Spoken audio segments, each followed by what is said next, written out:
Meron ba kayong wow na e-bike, ladies and gents? Tapos, bulding. Isa lang yung ilaw, yung isa wala. Pero okay naman yung mga eyebrows, ano. Ang problema niyan, ibig sabihin niyan, yung isang LED bulb ng ilaw na to ay pundi, ito ay okay. So, sa video na to, papalitan natin yung problema na bulb. Meron tayong binili na replacement bulb para sa ating wow na e-bike, ano. Sa ganon na hindi tayo bumili ng buong light cluster at napakamahal po nun, ano.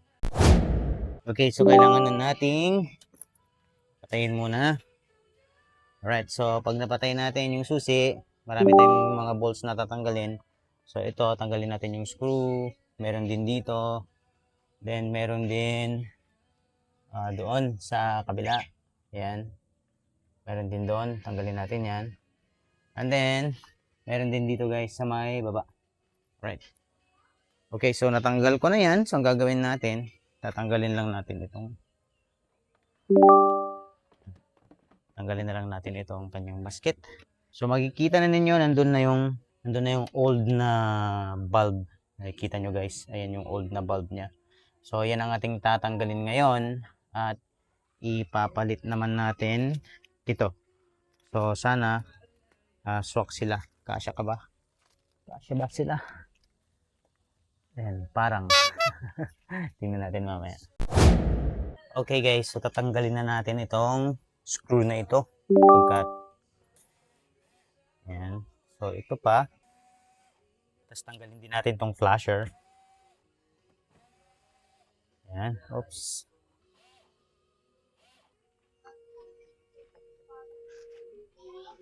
Okay. Tanggalin din natin yung flasher. May flasher kasi ito guys eh. Blurred na tuloy. Ayan. Oops. Lube. Yun naman ay ano lang. Takip. Alright, so ito siya. Ito siya guys. Yan. So, kakaiba yung flasher niya.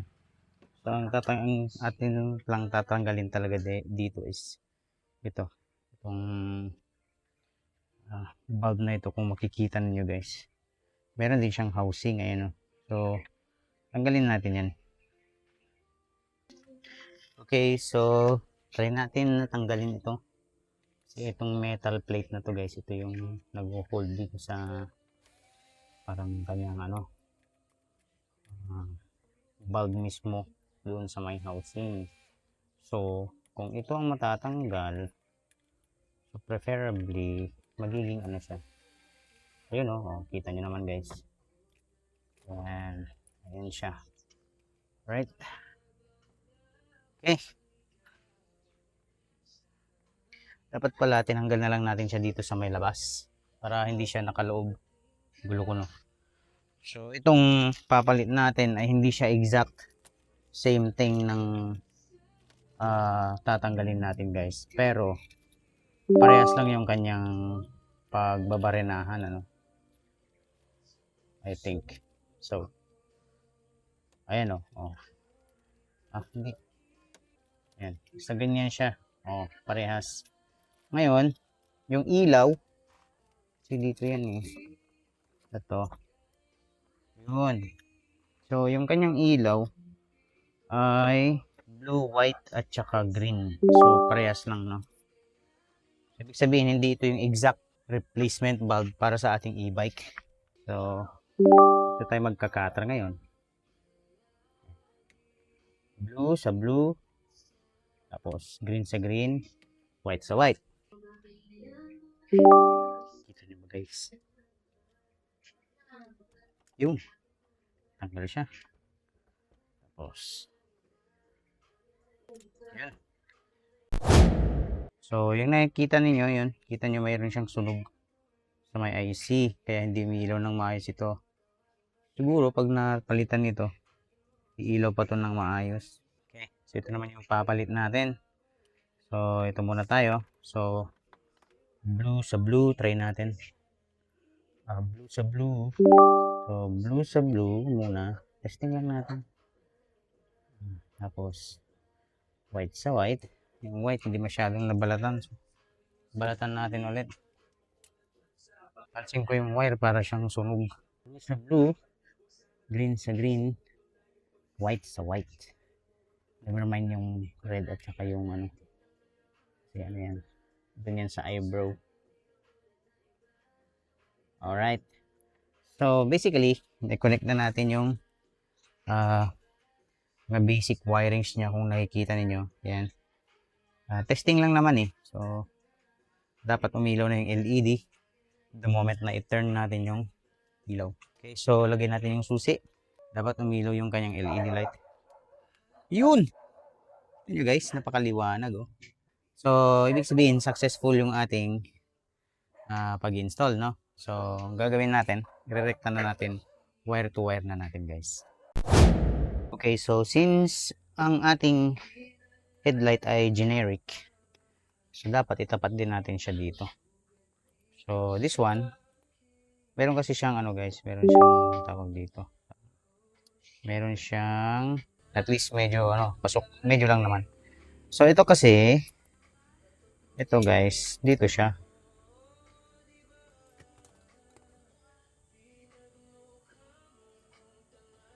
Ganito kasi siya, ganyan. Ayan, o yan. Ganyan siya. Yan. So, meron siyang tornilyo dyan. Ang purpose niyan guys, ay para maisentro yung ating ilaw. Pero, fortunately, hindi siya mukhang sentro, ano. So, it's okay. Lagay na lang muna natin. Isa na lang siguro muna. Yung nandoon, lagay natin ganyan. Kasi yung isa, dissipator kasi niya ito. Thermal, ano niya. Parang meron siyang thermal blah blah.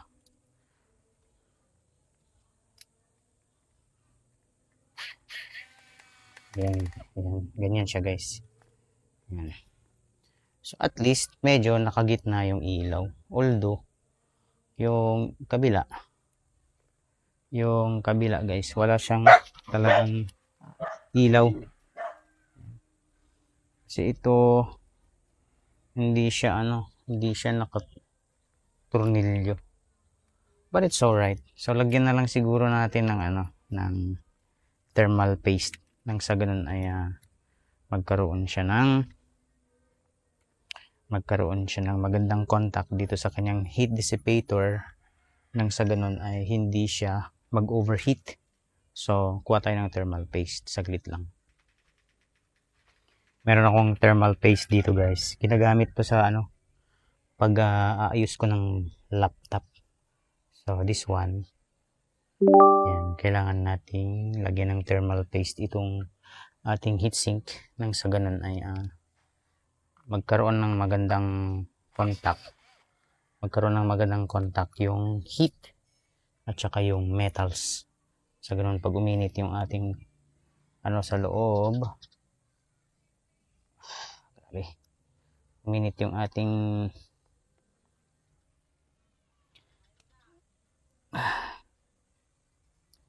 ating LED bulb sa loob, magkakaroon siya guys ng magandang contact. So, ganyan siya. Ayan. Ayan, hindi nyo pala nakita. Ayan, so ito yung ating ginamit, no? Gusto nyong magkaroon nito guys. Ayan, so bibigyan ko kayo nyan ng link dyan sa video o di ka sa video description, or mag-appear dyan sa corner ng inyong TV. Scan nyo lang or click nyo lang. Then, kakaroon na kayo ng thermal paste. Ayan. Ayan. So, karoon na tayo ng magandang contact. So, pag uminit yung LED dun sa likod, kakaroon siya ng magandang heat dissipation. Now, ito naman, ito guys, ay tatanggalin na natin. Ito, tanggalin na natin to kasi wala nang gamit ito eh.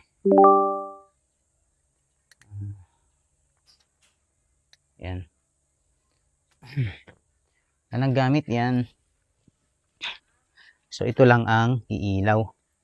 So, ito rin, puputulin na rin natin to kasi irerekta nga natin doon sa ating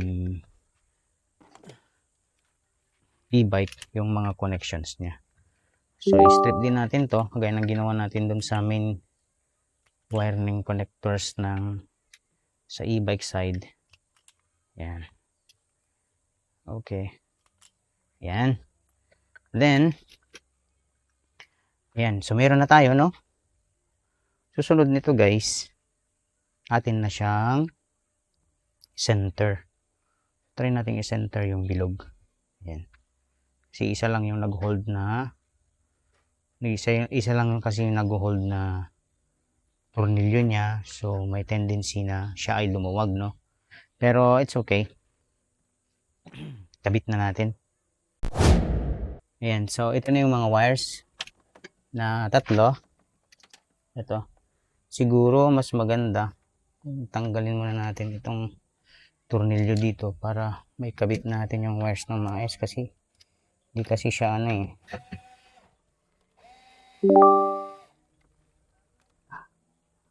Medyo nahirapan kasi ako guys din sa ano, sa may eyebrow niya. Yung eyebrow kasi na to, ito yung lumiliwanag na puti doon. So kapag hindi siya natanggal ng maayos, mahirapan din tayong ilagay itong ibang mga wiring niya. So ito na ngayon yung wiring ng headlight. Itong tatlong to guys. So gagawin natin dito. Kaya yan tatlo kasi mayroong high beam, may low beam, ganun. So kukonek lang natin sila, shake hands method. Medyo manipis yung wire ng replacement natin na bulb, no? So 1, 2, 3. Yan, shake hands method ang tawag ko dyan. Tapos ano nyo siya, gaganito na style. Yan. Then ito naman sa kabila, dito naman. Mahal ang ano guys, replacement bulb ng tawag dito, e-bike. Ano to eh. Kita ko dun sa Shopee nasa 1,700. So why buy that kind of ano? Kung kaya nyo naman na mag DIY, mag splice ng mga wires kagaya ng ginagawa ko ngayon, di bili na lang kayo ng replacement LED bulb. Nang sa ganun, mas makamura kayo. So basically, tapos na yung ating LED bulb replacement. So try natin. Tapos switch natin guys yung ba? Perfect. Lakas. Oh. High beam. Low beam. Yan. Oh. Ito nyo. So working yung high beam at saka yung kanyang low beam. And pag din naman natin yung likod ng ating replacement LED bulb ay talagang mararamdaman mo din na mainit. Okay, off muna natin para hindi tayo magka-short circuit. Okay, so it's time now para ibalik yung mga tinanggal. Okay, ang una nating ibalik ay yung kanyang eyebrow. Yun. So ito naman isang tornilyo. Kakabit natin. Pero as of now, talagang pahirapan dito guys. Ito na lang itong ating screwdriver ay di makina. Kahit pa paano naibsan yung ating hirap. Alright, so ang pinakahihintay ng lahat, ito na, yung ating headlight. Center ko nga para makita niyo.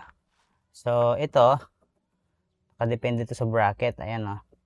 So kung pag hindi nyo talaga mailagay yung bracket niya, ay hindi nyo talaga mapapalitan yung headlight niya. Ikot-ikot lang natin ng konti para kahit papaano medyo kumapit. Yan.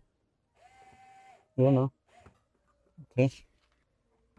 Ito siya.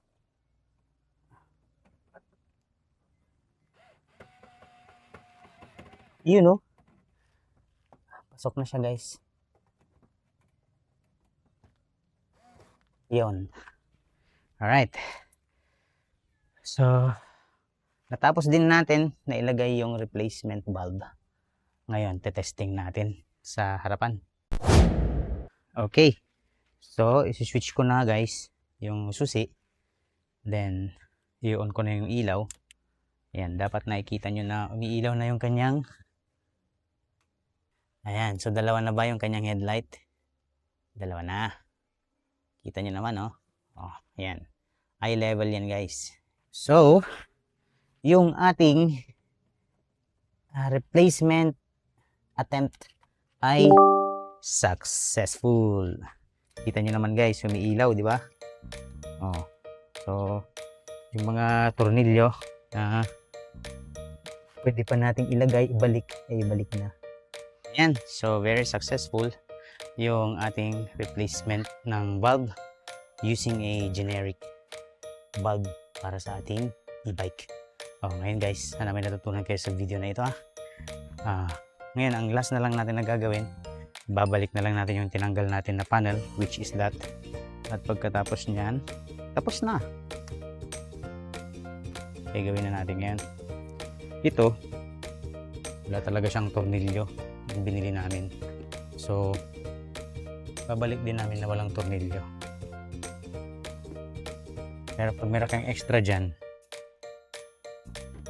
okay. Yan. Pasok na.